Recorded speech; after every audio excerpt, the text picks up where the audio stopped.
Well, good morning. It is so good to be here, be back in God's house. Don't mind the rain today. It's not snow. So, it was, even though we weren't together, it was a time spent at home doing, studying and just having some time alone and some peace. It was kind of a peaceful time to just kind of spend some time alone with God. So hopefully you got to do that too. So the last time we were here, I taught, and we've been gone long enough for it to be my turn again. And we talked about Judah and Tamar. That was in Genesis 38. And we talked about how Tamar was an unlikely member in the genealogy of Jesus. You know, she was a Gentile. She was a woman, of course. You know, of course, there has to be women in a family tree, or you don't get to extend the tree. But typically, they were not listed.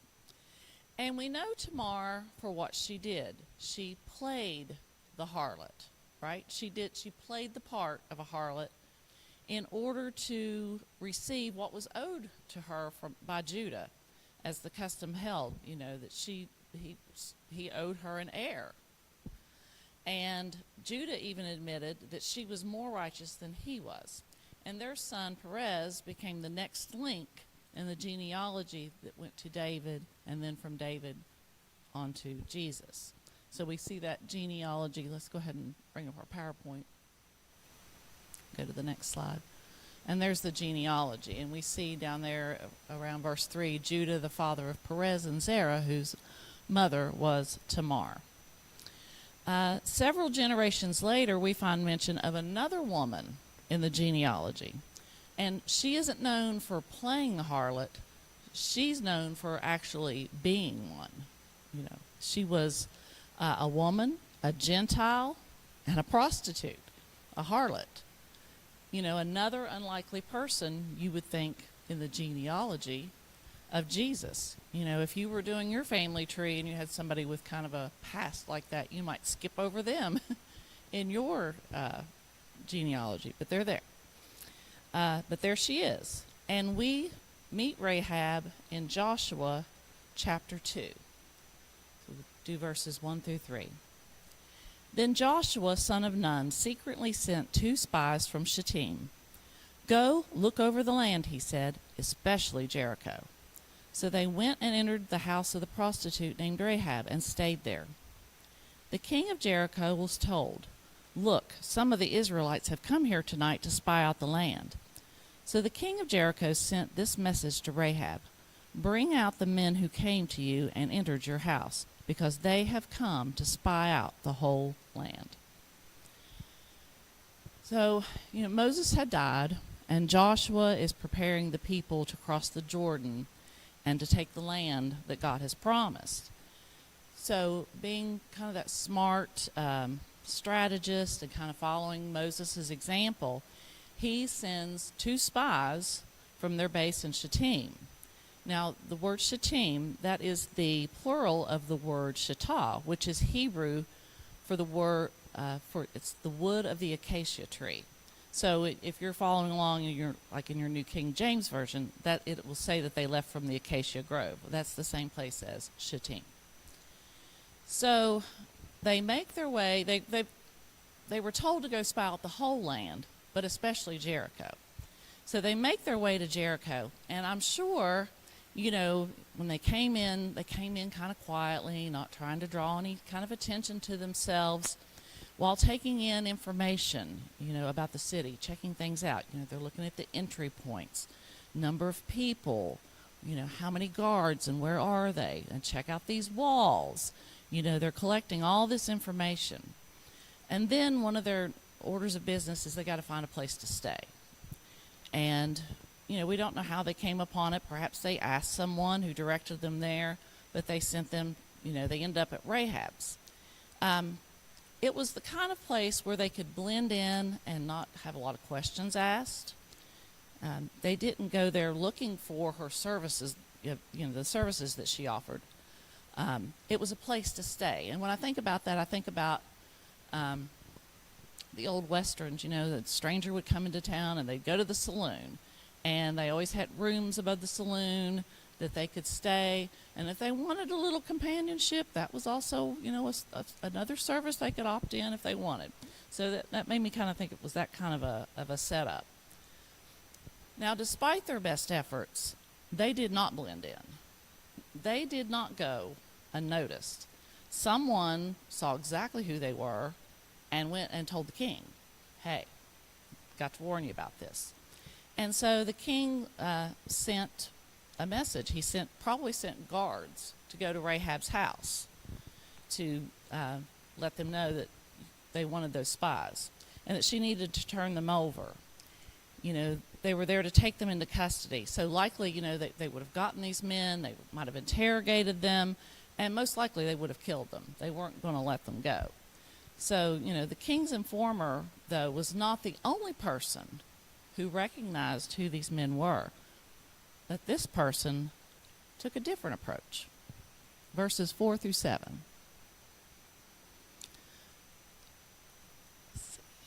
But the woman had taken the 2 men and hidden them. She said, yes, the men came to me, but I did not know where they had come from. At dusk, when it was time to close the city gate, they left. I don't know which way they went. Go after them quickly. You may catch up with them. But she had taken them up to the roof and hidden them under the stalks of flax she had laid on her roof.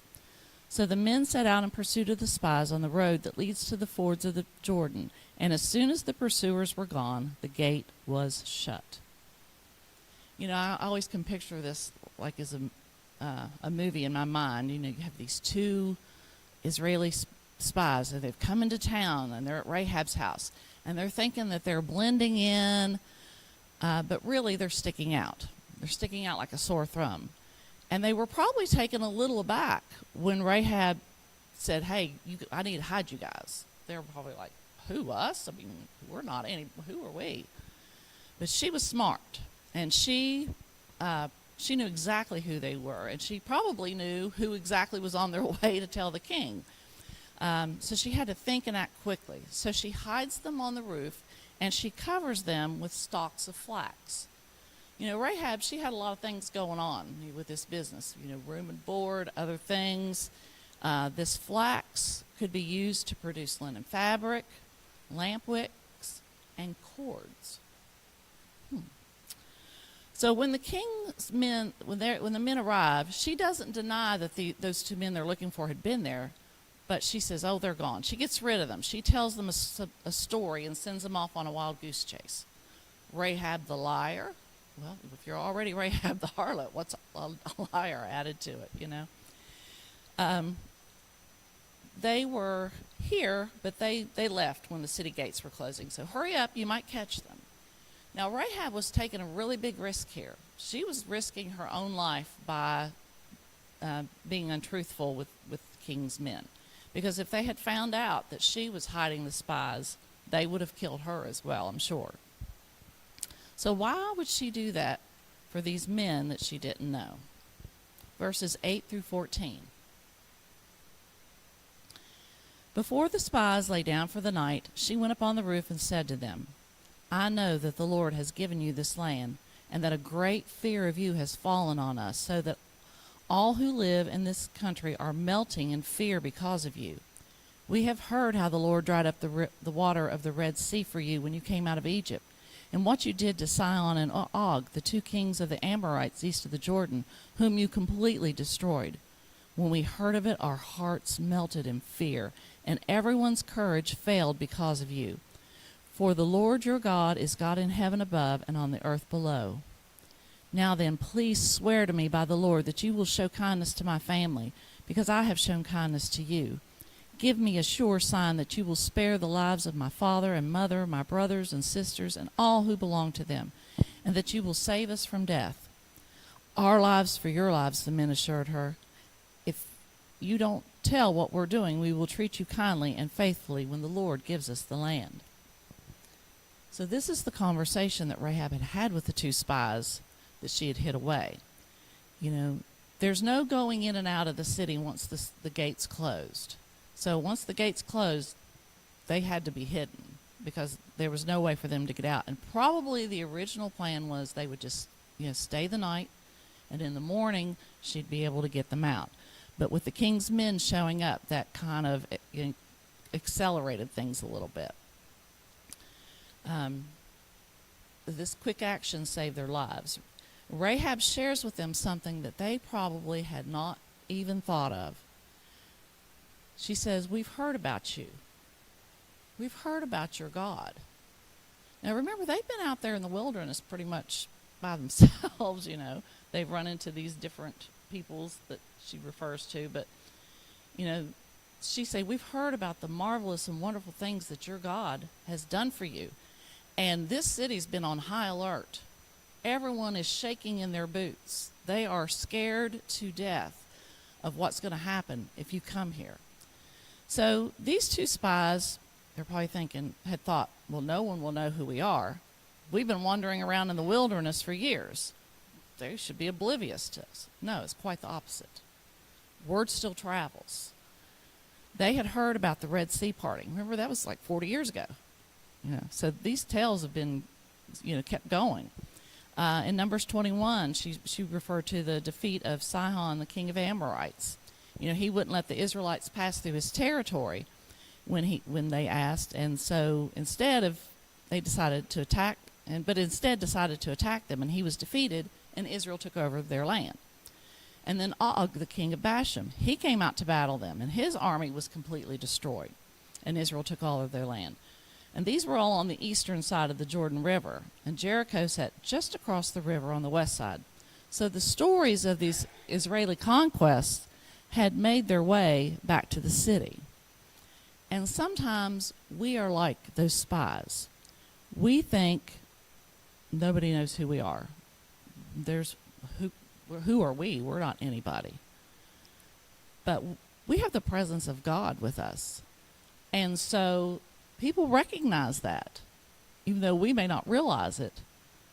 And the enemy, of course, knows who you are. So, we have to be aware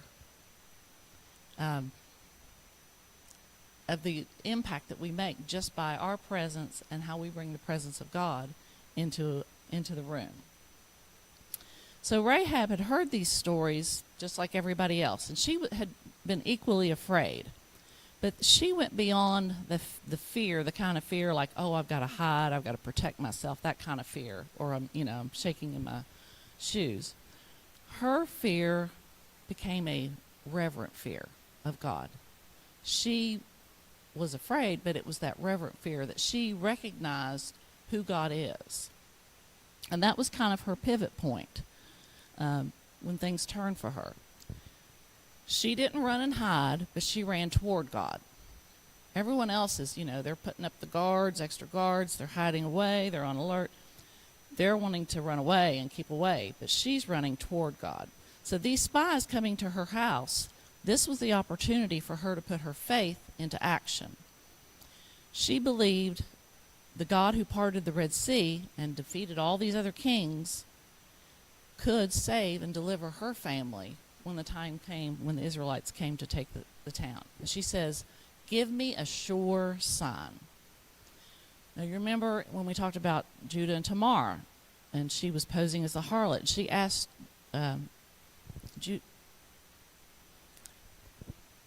Judah what he would give to her as a pledge until he showed up with the goat that was the payment that he had made arrangements with her.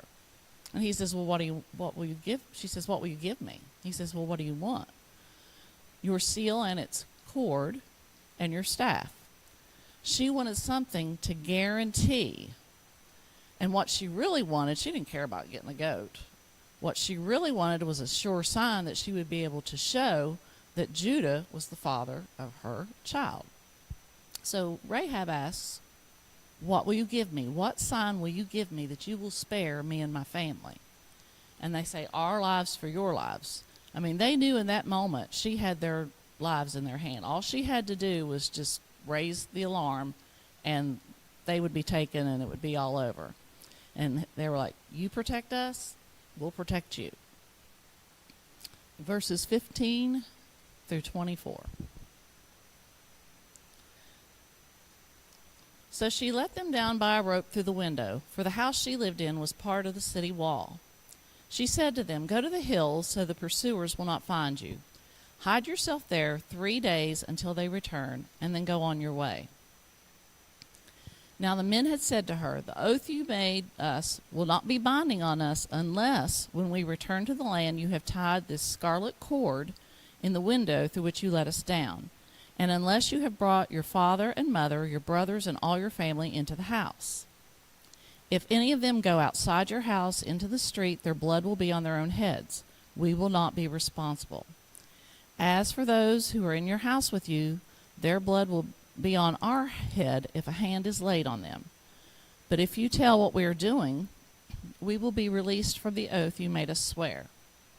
"Agreed," she replied. "Let it be as you say." So she sent them away, and they departed, and she tied the scarlet cord in the window. When they left, they went to the hills and stayed there 3 days, until the pursuers had searched all along the road and returned without finding them. Then the 2 men started back. They went down out of the hills, forded the river, and came to Joshua son of Nun and told him everything that had happened to them. They said to Joshua, "The Lord has surely given the whole land into our hands. All the people are melting in fear because of us." So the men had made an oath to protect Rahab and her family. But in order for them to make good on it, Rahab also had to do her part. You know, in a covenant, it takes 2 people. It takes 2 parties, right? She had to do their part. They asked her to tie a scarlet cord in her window. It would make sense that they would leave some kind of a marker. You know, Jericho was a big city. It pretty much looked the same outside. It's not like you can say you go to the Speedway and hang a right. You know, there was nothing to really give them any direction. They were leaving in the dark. For them to know exactly which window was hers, they needed something that would signify it. So that, on a practical level, that made a lot of sense. And then the other thing was that they all needed to be in the house at the time and have that cord in the window. So where did that cord even come from? She just happened to have a scarlet cord hanging around. Probably, remember we talked about the flax. That was something that was used to make cord. So it was something that she had made. And it became a symbol of the promise or the covenant that they made with Rahab. Now, if you remember last time when we talked last week, it feels like last week, doesn't it? When we talked about Tamar, we saw a scarlet cord at the end of that story, right? When she was giving birth to the twins, one stuck its arm out. They tied a scarlet cord around it. It was a symbol of the covenant that the firstborn was the heir. Of course, that didn't work out because Perez wiggled himself around and he came out first. And he was the one that was the heir. And we see that a lot of that in Scripture, you know, Jacob over Esau. Jesus is called the second Adam.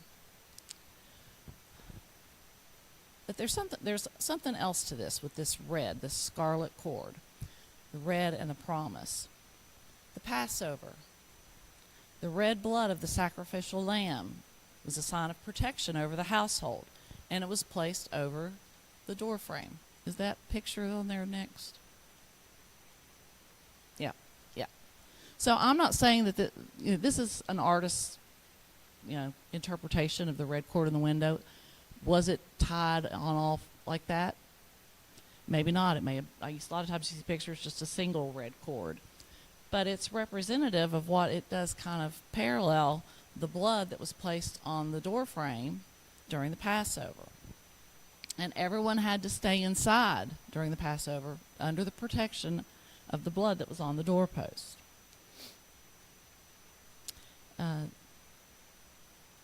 It protected her family inside. They were covered. But she had to put her faith into action. She had to trust in the promise that she would be saved. Because, she had to have faith that they would really come back, that was in the window, that they would come back and that they would honor it. Because they could have just been playing her. They could have just said, "Oh, yeah, we'll do that. Just don't get us killed. Let's get us out of here." So she had to have faith in that was that promise. And that's what we have to do. We can say we believe in God, but we also have to believe in the promise of salvation. We have to allow the blood of Christ to cover us, to submit to it, and to realize that we can't save ourselves, not even on our best day. What's the next slide? Yes, the tola worm. And I know you probably can't read this. This is like a little aside that I found, but I had to share it. We're talking about that cord. So it was cord, but it was red.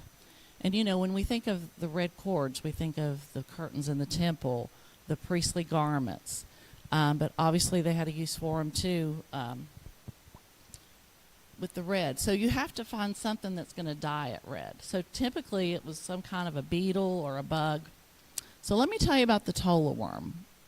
The tola is actually an insect, and to be precise, using the technical term, it is the Coccus lichilius, a grub that when it is crushed and placed in hot water produces a brilliant crimson or scarlet color.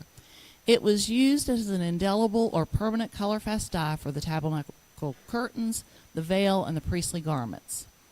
There is more to this insect, however, as we look at the life cycle of the mother. The mother climbs up a piece of wood, mainly a particular type of tree, in order to lay her eggs.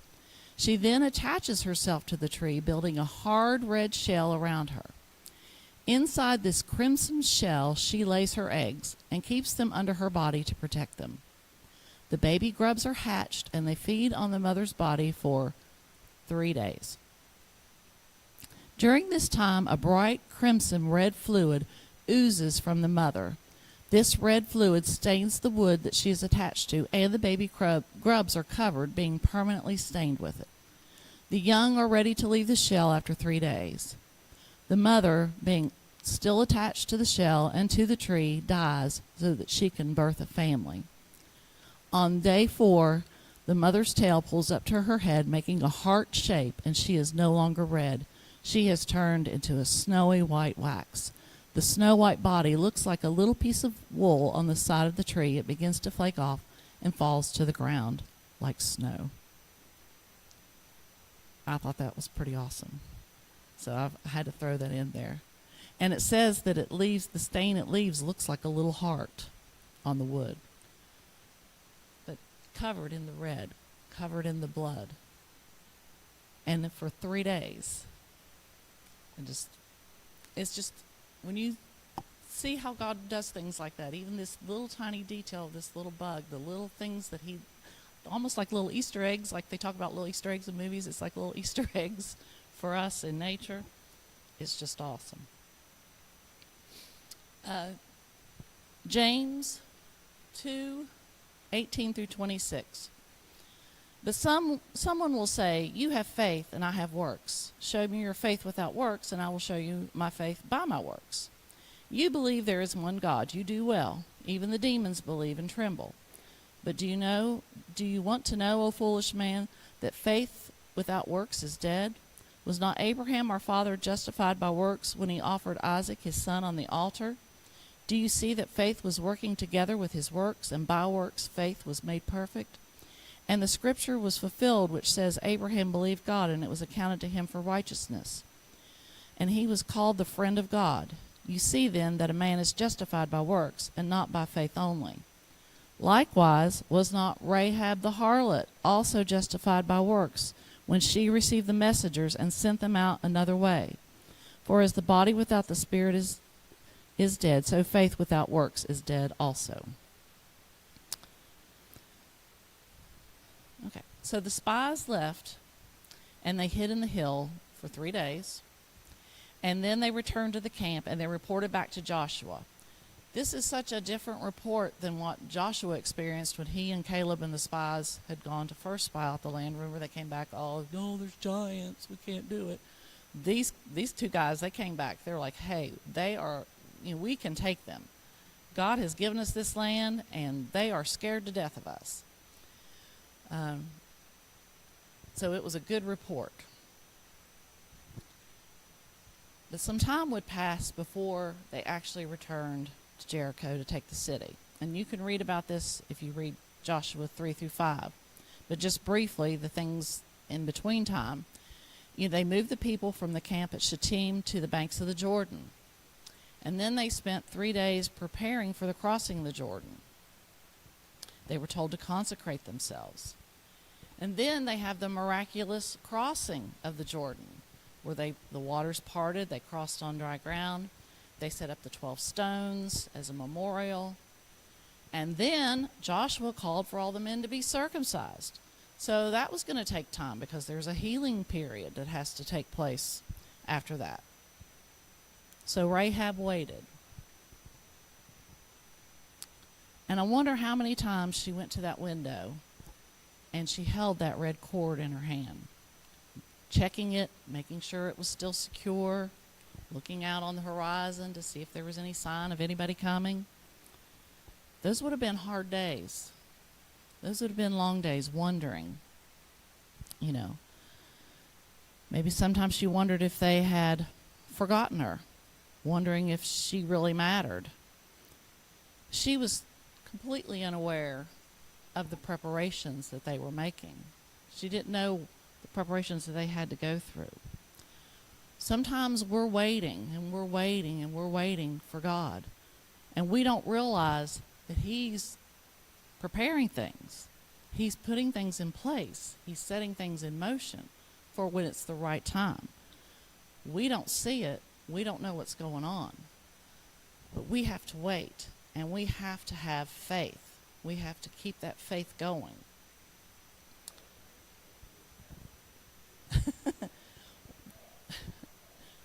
Well, I think they probably all were in the same household for the most part, but yeah, that's true. There's a lot. So it's like, okay, guys, you got to stay here.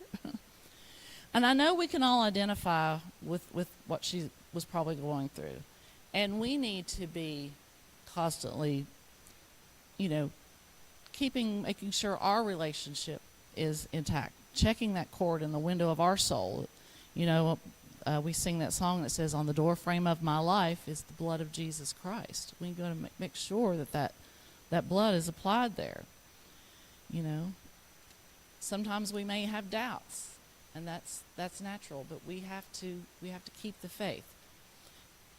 Like her, are we actually still looking? Are we still waiting for our salvation to come? Are we looking on the horizon? Where are you, God? Is it time to come back, for you to return? And this thought came to me in the late last night when I was thinking about this and thinking about how she might have felt all those days. We don't know how long that was. She was still a harlot. Think about that. She was still a harlot. Her life continued. Do you think that she changed? I mean, she didn't have the law. She didn't have, that relationship with God that the Israelites had. She didn't know sin per se, other than, what most people can discern right from wrong. But her life continued. Romans 5:8 says, "But God demonstrates His own love for us in this: while we were still sinners, Christ died for us." She was still a sinner, but God still had the promise, and it was coming. He was making the preparations. Now, I can only imagine how she felt when Joshua's army finally did approach the city. Oh, it's time. And I'm sure she gathered up all her family. Like she said, she's like, "Come on, Mom, Dad, brother, sister, get in this house. They're coming." She's excited, anticipated. She's ready for that swift rescue. I can get out of this awful place. And so she may have been puzzled and maybe even a little underwhelmed when they came and they just marched around the city. And then they left, went back to camp. What was that? Really? What? Wait, did I miss something? And then the next day, they came back. Oh, this must be it. That must have just been some, this is it. It's going to be this time. No. Oh, there they go, and there they go again. Okay. She's got to be scratching her head. We may think it would seem silly, but to the people of Jericho, they probably were paralyzed with fear.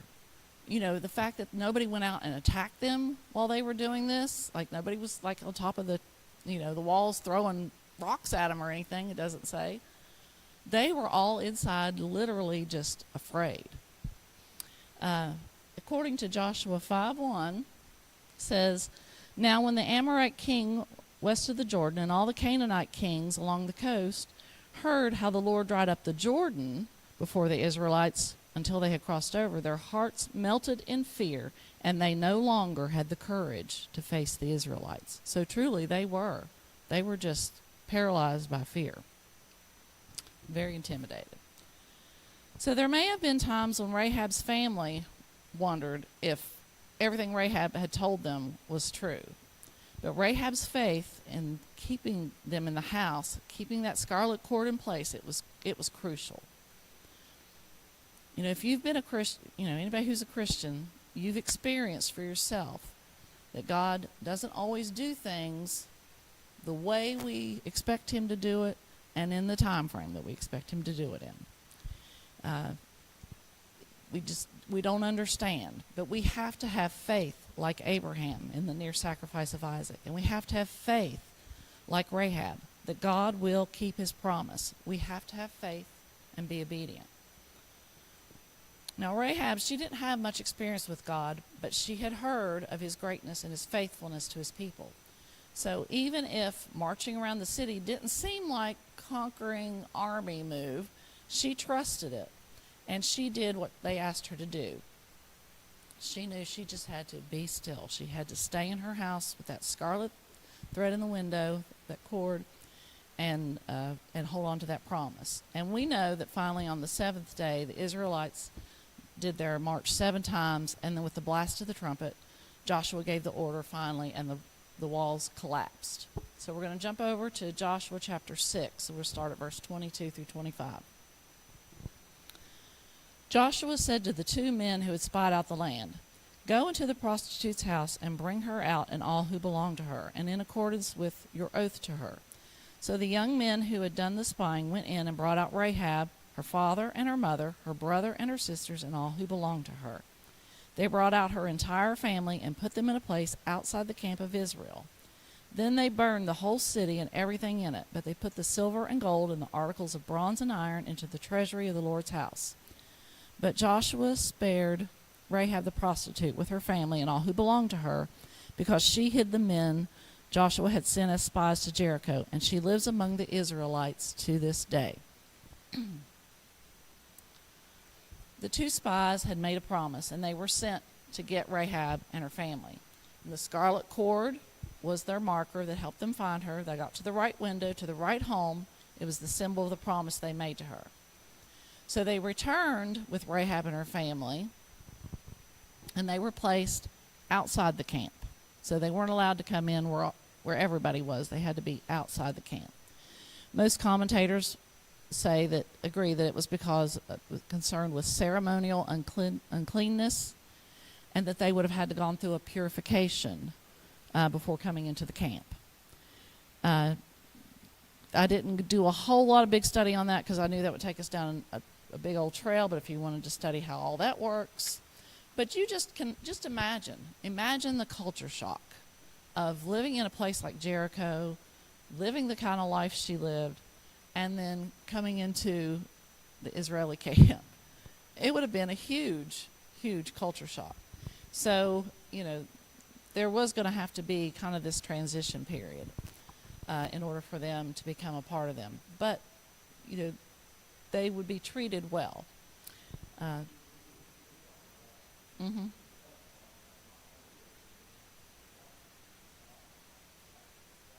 Right. That's right. Her part of the wall was still there. Exodus 22:21 says, "Do not mistreat or oppress a foreigner, for you were foreigners in Egypt." Leviticus 19:33 through 34 says, When a foreigner resides among you in your land, do not mistreat them. The foreigner residing among you must be treated as native born. Love them as yourself, for you were foreigners in Egypt. I am the Lord your God. So they were to be treated kindly, to receive the same protections and benefits, but they also would have been held to the same standards of conduct with the same consequences. See, that's the part a lot of people don't want. They want to come in and get all the benefits and all the wonderful parts, but they don't want to be held to a certain standard of morals and behavior. And I'm sure it was an interesting transition from, like I said, living as a prostitute in Jericho to not being a prostitute anymore and being in the Promised Land. And just think, she and her family, they traveled with the Israelites, so she got to see all the conquests and all the things as they took over the Promised Land. And she got to see so many more miracles that God did for them. So that would have been very exciting for her. And it must have gone well, because it says she lives among the Israelites to this day. And she lives on in honor in the lineage of Christ. We'll go back to that. Again, it says,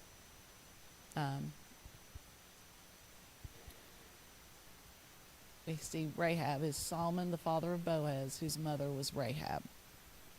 And we're going to talk about that next time. So Rahab was a Gentile, a prostitute in Jericho. She marries Solomon, who's a descendant of Judah, and so she takes her place in the lineage of Christ. That's what I call a Cinderella story. Because she trusted God, and she trusted that he was the one true God, she put her faith into action to save the spies, and in doing so she saved herself and saved her family. And she is one of only 2 women listed in Hebrews 11, that hall of faith. And that's Hebrews 11:30 through 31. It says, by faith the walls of Jericho fell, after the army had marched around them for 7 days. By faith the prostitute Rahab, because she welcomed the spies, was not killed with those who were disobedient. So it was by faith. By faith of Joshua, the walls came down. By faith of Rahab, she was saved from destruction. Without faith, it is impossible to please God. Our faith moves him.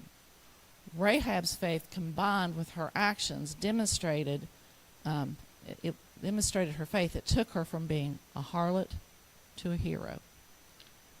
It made all the difference for her and her family.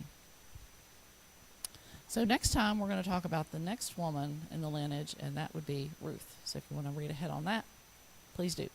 And that's it.